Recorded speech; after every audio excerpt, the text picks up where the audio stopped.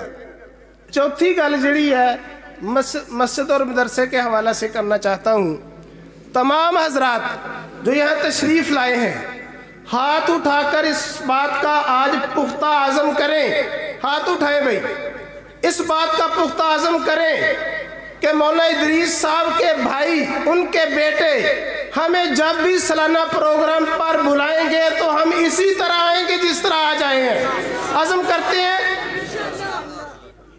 اگلی بات, مجھے اس بات کا علم نہیں کہ مولانا قاسم صاحب نے ان کے ساتھ یہ ان کا کیا معاملہ ہے, یہ ان کے شاگرد ہیں یا دوست ہیں, تفصیل کا مجھے علم نہیں. لیکن یہاں پر ایک دن میں بیٹھا ہوا تھا, ان کے یہاں کتب خانہ قریب مولانا نصر اللہ رانجھا صاحب یہ چائے کا انتظام کر رہے تھے, ماشاءاللہ بڑے خادم علماء کے. تو ضمناً ان کا ذکر آ گیا مولانا قاسم صاحب کا. انہوں نے ان کے بارے میں جو الفاظ کہے تو میں نے جب اشتہار میں ان کا ساتھ نام دیکھا نا, تو وہ جو الفاظ انہوں نے ان کے بارے میں تحسینی کلمات کہے وہ کافی لمبے تھے, 5-6 منٹ اس میں لگیں گے. بہرحال وہ ساری جو ریل تھی میرے ذہن میں گھوم گئی اور میں نے یہ سمجھا کہ یہ جو نام ان کے بھائیوں کے ساتھ مولانا قاسم صاحب کا آیا ہے تو اسی وجہ سے آیا ہے جو انہوں نے مجھ سے اس بات کا اظہار کیا تھا. اللہ رب العزت عمل کرنے کی توفیق عطا فرمائے اور حضرت مولانا ادریس رحمۃ اللہ علیہ ان کے درجات بلند فرمائے. وآخر دعوانا الحمدللہ رب العالمین.